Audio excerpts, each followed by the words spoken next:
back, everybody. So today we're going to have the next tasting of my Citra Galaxy. Now, if you're new to the channel, I subscribe to the Yamaka Valley Hot Box, and you get 4 boxes per year, 1 a quarter, and these are 2 hops that were in the first box. So this is using just 2 pounds, 8 ounces of 2-row.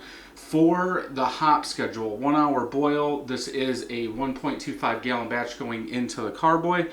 0.25 ounces of Citra at 10, 0.25 ounces of, 0.25 ounces of Citra at 30 minutes, 0.25 ounces of Citra at 10 minutes, 0.25 ounces of Galaxy at 10 minutes, then 0.25 ounces of Galaxy at 5 minutes.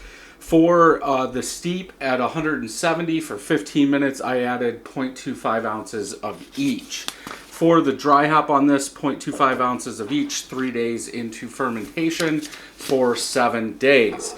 This was bottled on 130 and it came in at 7.77%. This is using 7 carbonation tablets, as I did put it on the box. Let's go ahead and open it.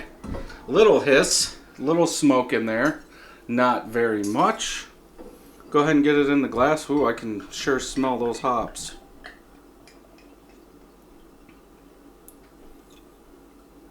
There we go. It looks a little darker. I don't know if that's just because of the oils and the hops, but it looks, for only using, this is using raw, so sometimes I do see raw a little bit darker, but it's almost like it's a mix of Maris Otter and 2-row to me. A little bit of a head on there. What I do have is white for the color. Very hazy, can't see through it. Burnt orange in color. Some bubbles on the side, some bubbles coming up, not very many. Let's go ahead and smell, see what we get.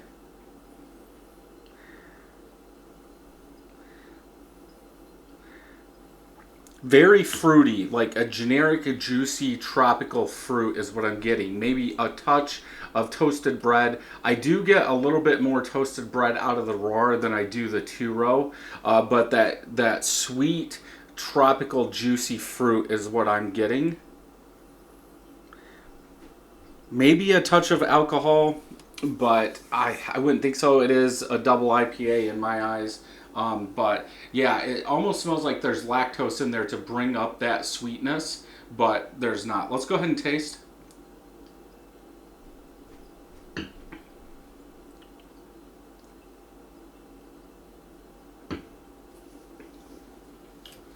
You get a little bit of that juicy fruit. In the back, it's very bitter. Like there's too much hops, too many hop additions added. The aftertaste is where I think this one shines. You do get that nice juicy tropical fruit taste in the aftertaste after your mouth starts warming up.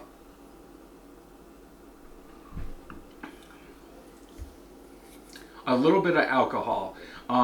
It seems a little thin for 7.77%. I think it is on the thin side, but that's why we're making these. I would add something like some other kind of adjunct malt, like a Crystal 40 or something like that. Maybe even a little Vienna. I don't think it has the backbone it needs for those hops. It seems like those hops are very dank and very bitter in there.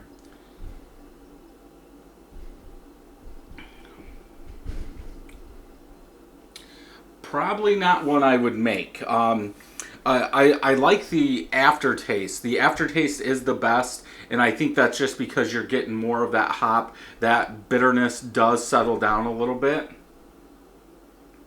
It is very bitter. Even now, it like the bitterness is still climbing. I did not put the IBUs on here.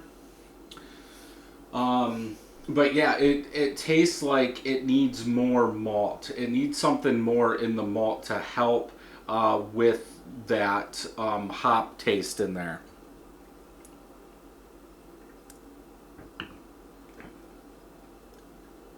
yeah, it tastes okay. Is it a drain pour? No. Is it something I would make? No. Like I said, it needs more malt. So yeah, we'll see. I think I have one bottle of this, so we'll see next month what this tastes like. But yeah, for now it's okay, just not one that I would brew again. If you want to check out some more homebrew videos, check them out over here. And until next time, happy brewing.